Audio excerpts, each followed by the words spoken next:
être sauvé dans ce monde, il faut croire. Croire, il faut avoir quoi? La foi. Pour être sauvé dans ce monde, il faut croire. Pour croire, il faut avoir quoi? La foi. Pour être sauvé dans ce monde, il faut croire. Pour croire, il faut avoir quoi? La foi. Pour être sauvé dans ce monde, il faut croire. Pour croire, il faut avoir quoi? Croire.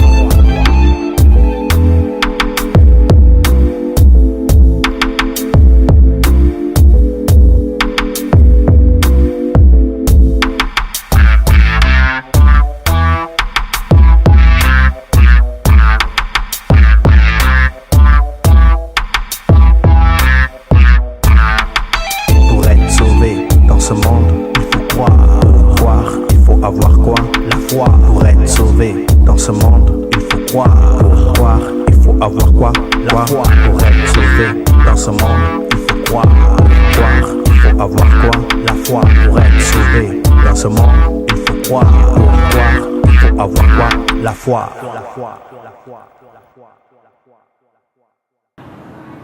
Bonjour mes bien-aimés sur l'émission La Foi de Soteria Média. Je suis le pasteur Gédéon de l'église La Grâce de Dieu et je voulais nous exhorter aujourd'hui de la part du Seigneur. Je voulais parler de quelque chose que le Seigneur a mis dans mon cœur. Okay? Donc nous irons tout de suite sur le vif du sujet. Nous allons lire dans le livre de Ésaïe 60, versets 1 à 3. Nous lisons « Lève-toi, sois éclairé, car ta lumière arrive, et la gloire de l'Éternel se lève sur toi. Voici les ténèbres couvrent la terre, et l'obscurité les peuples, mais sur toi l'Éternel se lève. Sur toi sa gloire apparaît. Des nations marchent à ta lumière, et des rois à la clarté de tes rayons. » Amen. Voilà. Le Seigneur m'a mis à cœur de parler donc de cette chose, et nous savons que nous vivons dans un temps difficile où les gens, n'est-ce pas, n'ont plus d'espoir, surtout en parlant de l'Église, bien que nous savons que le monde n'a plus d'espoir, mais même l'Église est supposée avoir l'espoir, parce que la Bible nous dit que nous ne sommes pas orphelins sur la terre, nous ne sommes pas orphelins dans le monde, mais nous avons un Dieu qui est avec nous. Mais nous vivons dans un temps de ténèbres, où les ténèbres se lèvent sur la terre. Et je sais qu'il y a beaucoup de gens qui ont vu ça et qui réalisent même, n'est-ce pas? Lorsqu'on voit tout ce qui se passe autour de nous aujourd'hui, nous comprenons que les ténèbres se lèvent, qui sont levées. Et le monde traverse des moments difficiles. On peut parler de l'économie, par exemple, on peut parler de la vie sociale. Aujourd'hui, on voit des meurtres par-ci, par-là, même des jeunes gens, des enfants, par exemple, de 11 ans qui tuent. Et il y a beaucoup de choses. On voit l'homosexualité. Aujourd'hui, on a vu même, je pense que c'était le week-end dernier, j'ai vu une émission en Suisse. Ils débattaient sur un problème en Suisse. Et le problème, c'était qu'ils voulaient légaliser les relations sexuelles entre parents et enfants dans la même famille. Ils voulaient légaliser ça en Suisse. Lorsque vous voyez ce genre de choses, vous pouvez comprendre quel temps nous sommes. Et nous voyons aussi que les chrétiens qui espéraient beaucoup n'ont pas vu grand-chose de la part du Seigneur. Les chrétiens qui ont beaucoup semé, qui ont beaucoup fait, n'est-ce pas, se sont découragés, qui ont prié, qui ont demandé, qui ont attendu beaucoup de la part de Dieu, mais n'ont rien vu. Et ça a créé le découragement, ça a créé l'incrédulité. Aujourd'hui, les gens ne croient plus vraiment. Nous sommes dans un temps difficile. Mais le Seigneur nous dit dans ce passage d'Ésaïe que ta lumière arrive. Les ténèbres couvrent la terre, mais sur toi la lumière se lève. L'Église n'espère plus à la lumière. L'Église ne croit plus à l'action surnaturelle de Dieu. L'Église ne croit plus que le Seigneur peut changer sa situation. Mais le Seigneur te dit aujourd'hui, ta situation va changer. Il te demande seulement de tenir bon. Tiens bon. Le Seigneur vient délivrer son peuple de ses problèmes. Et c'est vrai que lorsqu'on parle de délivrance, c'est un sujet qui fait couler beaucoup d'encre, je dirais beaucoup de salive, n'est-ce pas? Chacun vient dire non, la délivrance chrétienne ne peut pas ceci. Écoutez, c'est vrai qu'il y a eu des abus, n'est-ce pas? Les gens ont parlé de délivrance. Je parlais à un monsieur, enfin un chrétien, là où je travaille. Et il m'a dit non, la délivrance n'existe pas, tout ça. Quand tu es chrétien, tu ne peux pas être délivré. J'ai dit ok, d'accord. Et la raison qu'il me donnait, c'est que il y a des gens qui pratiquent la délivrance en fouettant les gens pour chasser le mauvais esprit. Ok. Lorsque vous voyez ce genre de choses, la Bible ne parle pas de ça, c'est vrai. Mais cela ne veut pas dire que la délivrance n'est pas biblique ou n'est plus d'actualité. Non. Comme il y a des prophètes, n'est-ce pas, qui abusent de la prophétie. Mais cela ne veut pas dire que la prophétie n'est plus d'actualité. Cela ne veut pas dire que Dieu ne parle plus par les prophètes, comme il le faisait dans le temps ancien. Non. Bien au contraire. Toutes ces choses-là se manifestent, mais avec en plus grande... se manifestent avec beaucoup plus d'importance maintenant qu'auparavant. Avant, Dieu nous donnait juste une mesure, mais Dieu nous donne beaucoup plus maintenant. Et c'est pourquoi la Bible dit que des fleuves d'eau vive vont couler. Il ne donne plus une mesure, mais il nous donne la quantité, toute la quantité. Et toujours sur la délivrance, le Seigneur veut délivrer son peuple de l'oppression de l'ennemi. Tu as semé beaucoup. On t'a dit sème ici, tu as semé mais tu ne vois rien. Et tu es découragé. Mais il y a une chose que tu dois savoir. Tout ce que tu fais pour le Seigneur n'est pas perdu. Rien ne se perd. Le Seigneur a vu la souffrance de son peuple. C'est vrai que même au temps de Jésus, lorsque Jésus a dit aux pharisiens ou aux Israélites qui croyaient en lui, il leur a dit que celui qui croit en moi, n'est-ce pas, sera réellement libre. Oh, eux ils ont dit, mais nous n'avons jamais été esclaves de personne. Comment peux-tu nous dire qu'on sera libre? Mais nous devons comprendre de quoi Jésus nous délivre. Lorsqu'on parle de délivrance, c'est vrai, tout le monde pense aux abus. Tu vois? Tu peux être un entrepreneur. Je donne un simple exemple. Tu entreprends beaucoup de choses, mais cela ne réussit pas.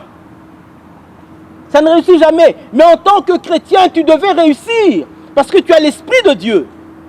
Mais tu as besoin de délivrance. La délivrance ne veut pas seulement dire qu'il faut que quelqu'un vienne prier pour toi. Non, non, non. Le Seigneur veut intervenir pour libérer son Église.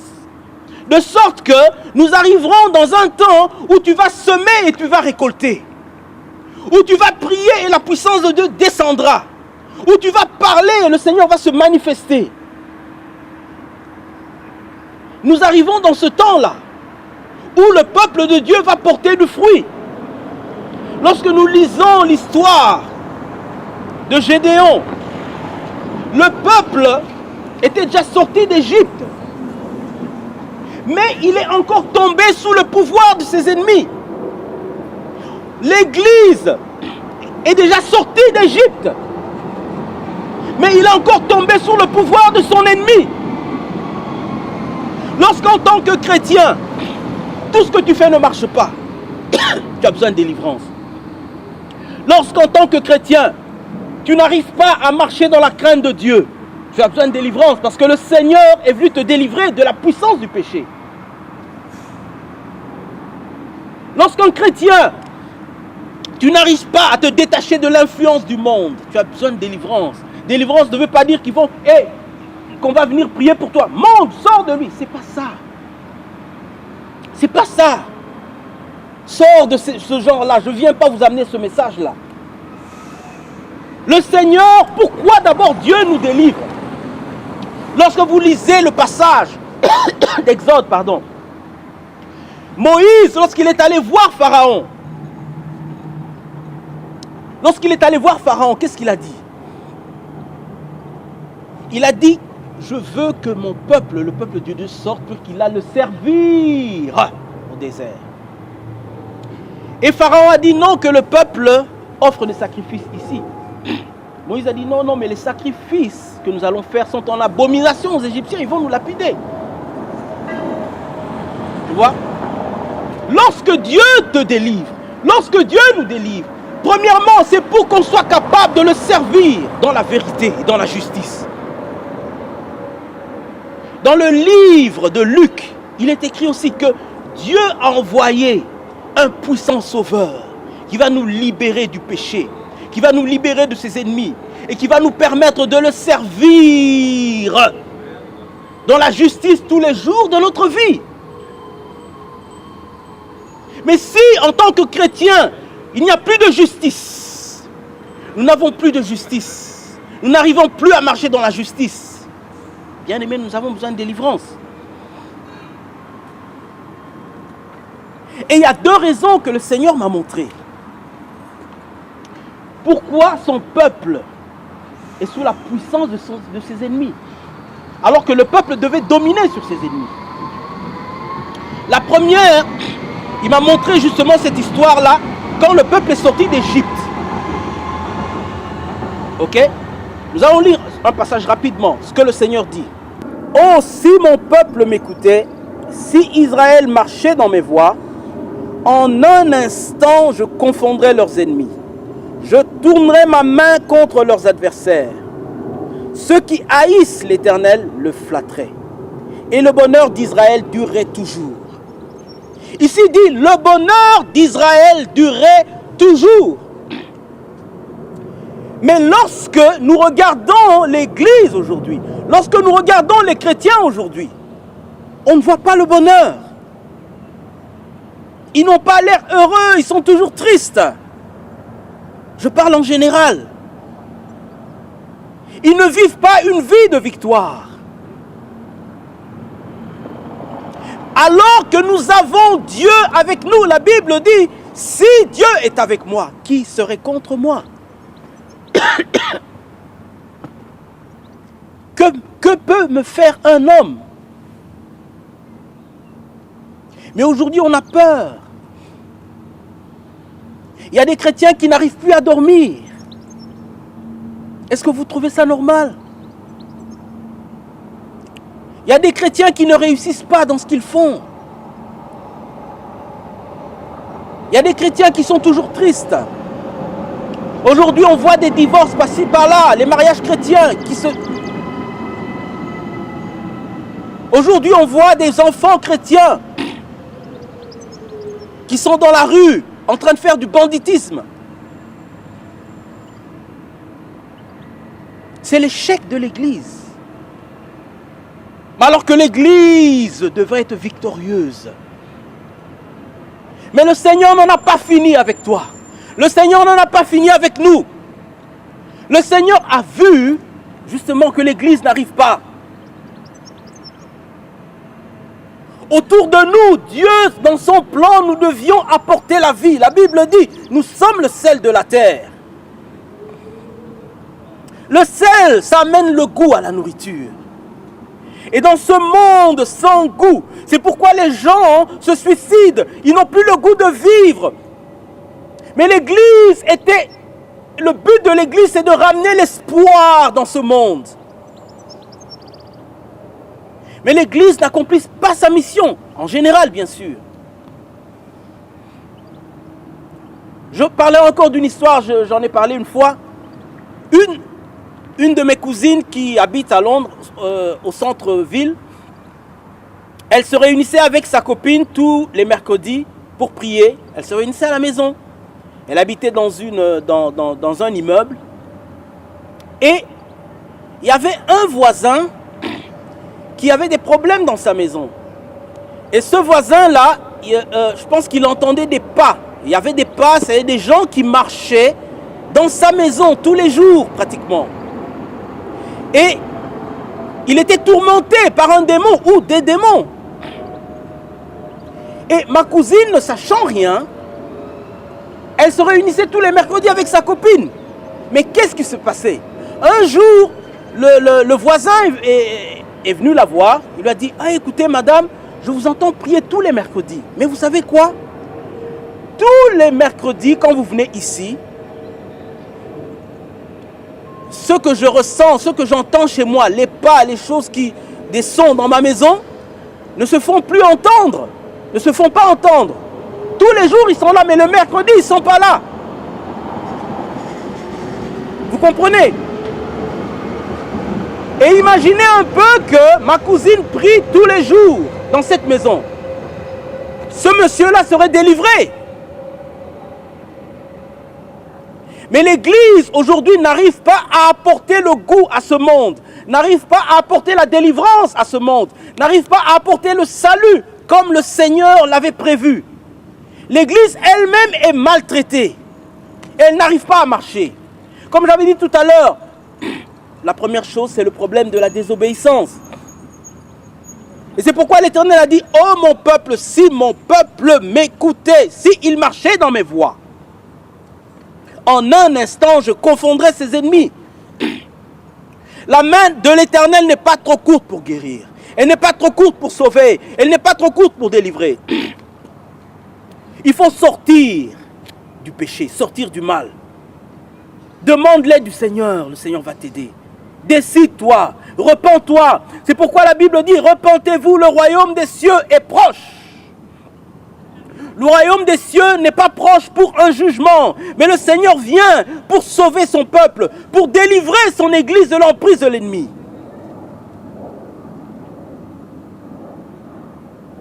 Ça, c'est la première chose. La deuxième chose, le Seigneur m'a montré Israël en Égypte. Il a dit,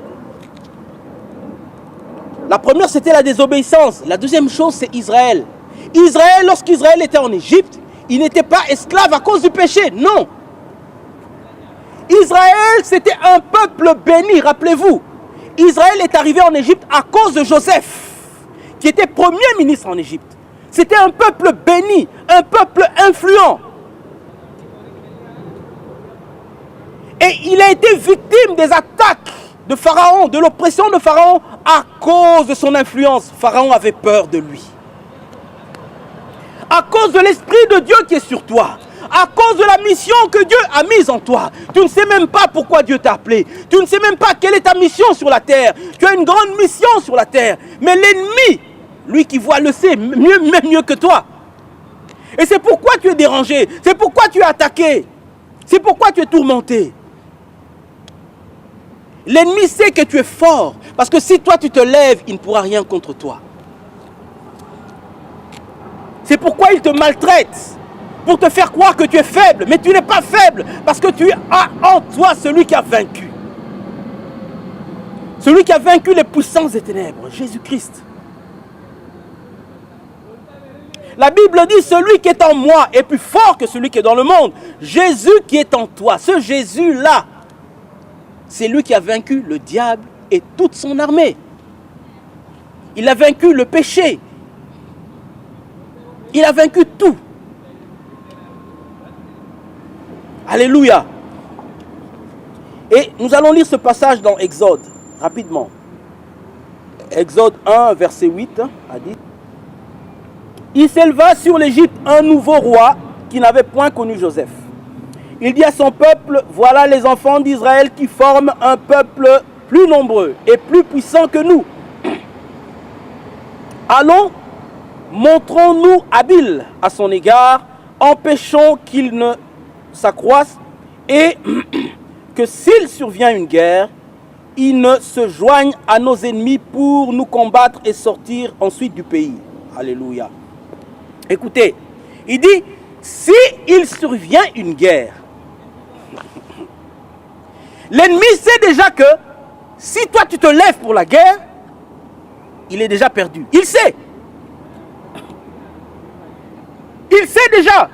Mais il te maltraite. Il amène des situations difficiles dans ta vie. Et ça, c'est un jeu juste d'esprit. Et dans ta pensée, tu crois que tu es faible. Dans ta pensée, tu crois que tu ne peux pas t'en sortir. Mais l'ennemi sait que si toi, tu te décides seulement de te lever, si tu te décides de pratiquer la parole de Dieu, Dieu ne vient pas te juger, mais il vient pour te sauver. Il vient pour te relever. Il te demande seulement de te relever.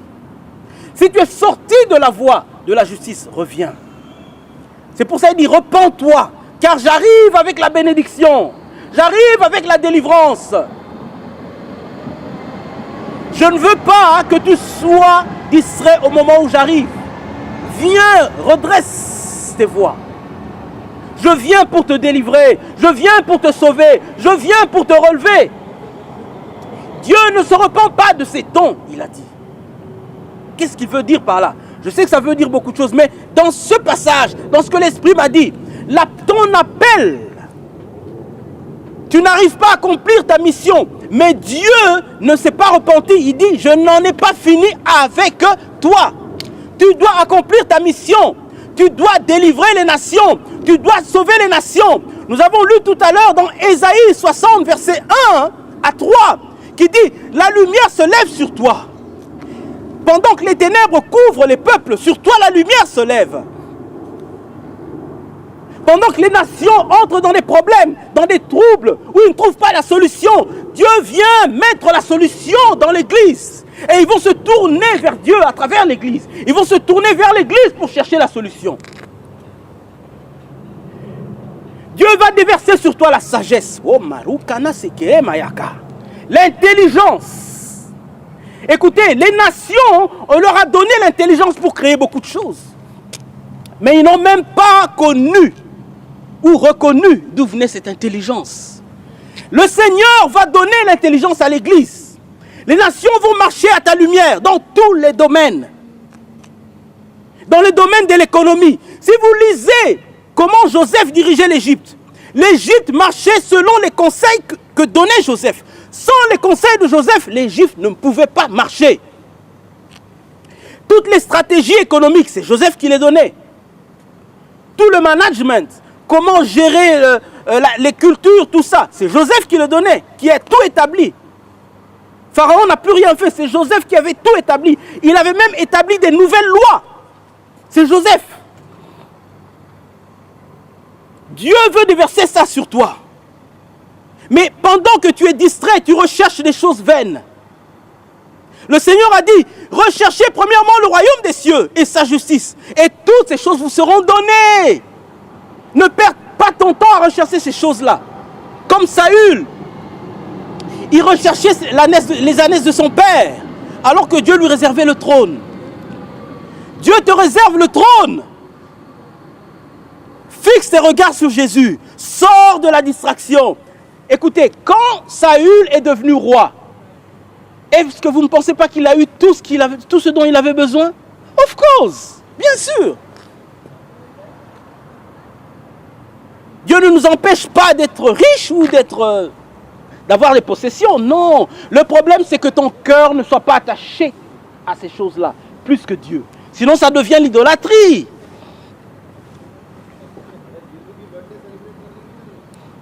Dieu veut t'utiliser, il a besoin de toi.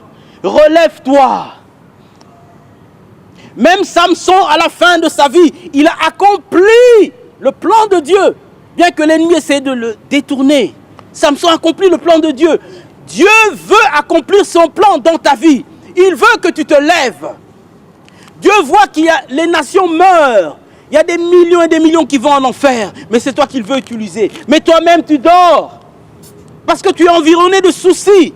Tu penses que Dieu t'a abandonné. Il ne t'a pas abandonné. Oh. Dieu est toujours avec toi. Et son plan est toujours là. Mais il te demande, si tous ces problèmes sont venus à cause de ta vie, qui n'est pas bonne ou pas droite devant lui, reviens sur le chemin. Et il y a d'autres, ce n'est pas ce problème-là. D'autres, c'est parce que tout simplement à cause de l'Esprit de Dieu, l'Esprit de gloire qui est sur eux, ils sont dérangés par l'ennemi. Parce qu'ils font peur à l'ennemi. Tu fais peur à l'ennemi. Et Pharaon a dit ici, s'il survenait une guerre, s'il survenait une guerre, il se joindra à nos ennemis pour nous combattre. Ils savent déjà. S'il survient une guerre, ils savent déjà que la défaite est de leur côté. Ils savent. C'est pourquoi ils te maltraitent, ils te frappent, ils te donnent des coups durs pour t'empêcher d'agir.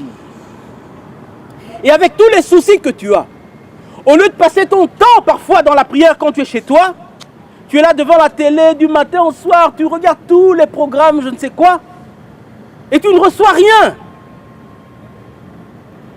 Tu ne reçois rien de spirituel. Et tu passes ton temps alors que tu as une grande mission sur la terre. Dieu veut faire des grandes choses avec toi. Il vient avec la délivrance. Il vient te libérer de l'oppression. Il vient te libérer de l'emprise de l'ennemi. Pour être sauvé dans ce monde, il faut croire. Pour croire, il faut avoir quoi? La foi. Pour être sauvé dans ce monde, il faut croire. Pour croire, il faut avoir quoi? La foi. Pour être sauvé dans ce monde, il faut croire. Pour croire, il faut avoir quoi? La foi. Pour être sauvé dans ce monde, il faut croire. Pour croire, il faut avoir quoi? Croire.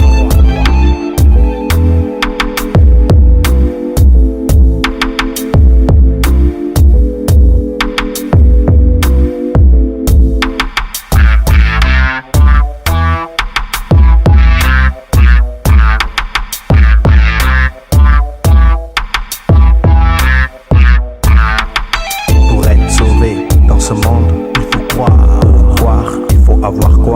La foi. Pour être sauvé dans ce monde, il faut croire. Pour croire, il faut avoir quoi? La foi. Pour être sauvé dans ce monde, il faut croire. Pour croire, il faut avoir quoi? La foi. Pour être sauvé dans ce monde, il faut croire. Pour croire, il faut avoir quoi? La foi. La foi. La foi. La foi.